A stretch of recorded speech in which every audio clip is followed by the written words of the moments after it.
On Monday, JTUM, NATUC and FITUN will march together during Labor Day celebrations in Fyzabad. The three trade union umbrella bodies confirmed the move months after it was hinted to the media they will put aside their differences to unite. The meeting took place at the headquarters of the Bankers and Insurance General Workers Union in Barataria earlier today. That all of the employers from inception to now, and especially now, they are uniting in one common strength and force against all of the workers, against all the labor movement in Trinidad and Tobago. And therefore, by absolute necessity and wisdom, we found it necessary to ensure that we unite to fight this common battle. Energy giant Atlantic LNG has announced that it's offering a voluntary separation of employment package VSEP to its permanent employees. The company wants to reduce its permanent staff by 7%, which amounts to less than 50 people. Atlantic says it is facing the toughest period in its 20-year history. The company says global LNG prices remain at depressed levels, and it continues to suffer from unprecedented levels of gas supply shortfall. It says over the last 2 years, the severe gas supply shortages have resulted in facility utilization rates of less than 70%. These factors have forced Atlantic to conduct a comprehensive review of its business and its resources. Atlantic says it hopes the reduction can be achieved as far as possible via voluntary separation.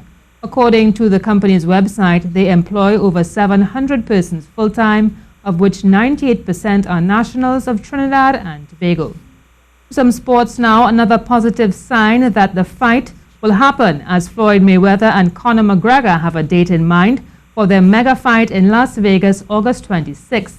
Mayweather Promotions plans to request the date from the Nevada State Athletic Commission for the much-anticipated boxing match between Mayweather, the former longtime pound-for-pound king and heavy favorite who plans to exit a 23-month retirement for the bout, and UFC superstar Conor McGregor. Showtime is the likely television partner at the T-Mobile Arena in Vegas. However, it is not because the fight will not happen. More likely, it is simply because the deal for the Showtime pay-per-view bout has not been finalized yet. McGregor, the two-division UFC champion, and UFC officials came to an agreement on how their side will split the money generated by what is expected to be a massive pay-per-view event generating hundreds of millions of dollars. Talks are ongoing between WME-IMG, UFC's ownership group, and Mayweather's advisor, Al Heyman, as they work to finalize the agreement. Now for the weather with Ian Wallace. The view from space shows rain clouds stretching across Trinidad and Tobago into the Atlantic and also pushing north towards Barbados. The rain clouds are set to dampen both islands as we go through this evening, and especially up towards the northern Windward Islands overnight. A couple of heavy showers and thunderclouds are set to pass over Barbados and St. Vincent. The incoming conditions are due to an upper level trough lifting deep moisture over the windwards, as well as a tropical wave which is passing through. It's been a pleasant day, 32 degrees Celsius in Trinidad, 31 degrees Celsius in Tobago. Expect a mild but damp night of 25 degrees Celsius. A scattering of showers are still likely across the hills of Trinidad and Tobago Wednesday. For those heading offshore, look for those easterly winds to veer southeasterly following that tropical wave at 10 to 15 knots through Wednesday, with wind waves of 1.5 meters to the Caribbean, getting up to 2 meters further offshore and into the Atlantic, with easterly swells remaining short at 8 seconds. Tide is low at 12:30 a.m., then high at 6:30 a.m.